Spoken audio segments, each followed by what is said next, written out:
Hola muchachos and muchacharinas! We got a little spring surprise today on this lovely sunny reset day. And as your beloved math teacher, I feel obliged to share the math and my thoughts about the spring growth pack we got today. So, without further ado, let's just dive straight into it. As always, I checked the value for tier 3 and tier 4 and we are going to start with tier 3. As for all the latest packages, the deal for tier 3 materials is fantastic in terms of value. Especially the prices for honor shards are horrendous due to a lack of supply.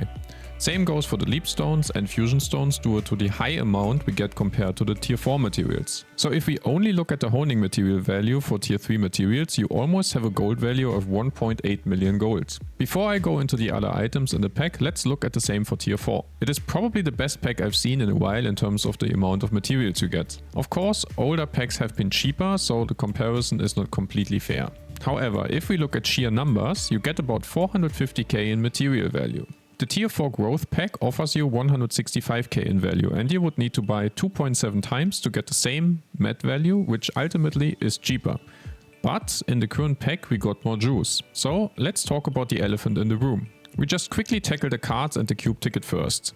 So a cube ticket has an approximate value, if you would sell all your items, of 9.1k, give or take. So it's a total of 182k due to 20 cube tickets in the pack. The legendary card packs are usually sold at around 10k in the auction at the field boss or the chaos gate, so this is around 200k in value. Of course, if you don't care about cards, then just deduct them from your own value calculation. And of course we got the Relic book selector. And if you want to use this for full efficiency, you would open Adrenaline, which is currently sitting at about 365k. All in all, you would end up with a value of about 1.2 mil for tier 4 and 2.5 mil for tier 3, which has a euro value based on the current EUC Royal Crystal price of 340 euro for tier 4 and 718 for tier 3 respectively. So, technically speaking, not a bad deal, right? This whole pack is not about materials. This pack is designed to induce as much FOMO as it possibly can. Yes, I know, we are playing a heavily monetized, pay-to-win, predatory free-to-play game here, but that doesn't mean we can't criticize the practices. Many people will not think about the value in this pack because they see the card packs, which we might or might not need for Act 3, and then they see the Relic book selector and they are sold on it. And you can't blame anyone for it, because since the release of tier 4, the FOMO is at an all-time high. You came from a comfortable spot in tier 3 and now you gotta refarm everything. And of course, that is by design. I am regularly giving speeches on our Twitch stream about you not having the need for any Relic books at this point of the game. But that obviously doesn't stop the FOMO. On top of that, the pack again is a limited time offer of only 7 days. And this is obviously by design. Psychologically, this is a trigger for people to press the swipe button. There is no logical need to have it only available for 7 days, except into creating more FOMO for you. If you have more time to think about it, less people will swipe. But anyways, let's assume now you wanna still buy it. Think carefully about why you wanna go for it first. The Relic book prices right now are obviously high, but if we take a look at Russia for example, they got the announcement for this lovely Trader Jabba event merchant. It looks very much like the frog and potentially it will provide Relic books. That will have a massive impact to the prices of the books and they will drop if they really get it. And usually we also get the same stuff that Russia gets, at least for the most part. Furthermore, we will get this lovely fella eventually. And with the guaranteed drop of a Relic book in Act 3, the prices will drop even further.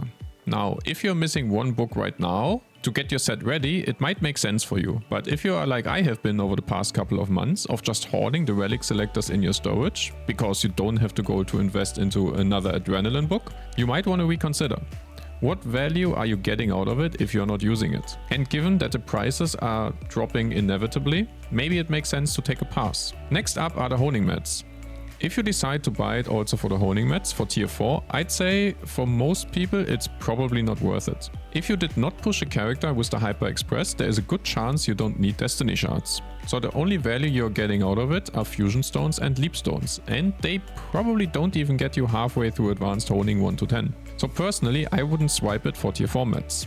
Now, if you're a female parlor enjoyer and you want to prepare with tier 3 materials, it's a fantastic idea. You get so many materials that you definitely don't need to buy anything in the market to get your character to tier 4, given that you have a Mokoko Express.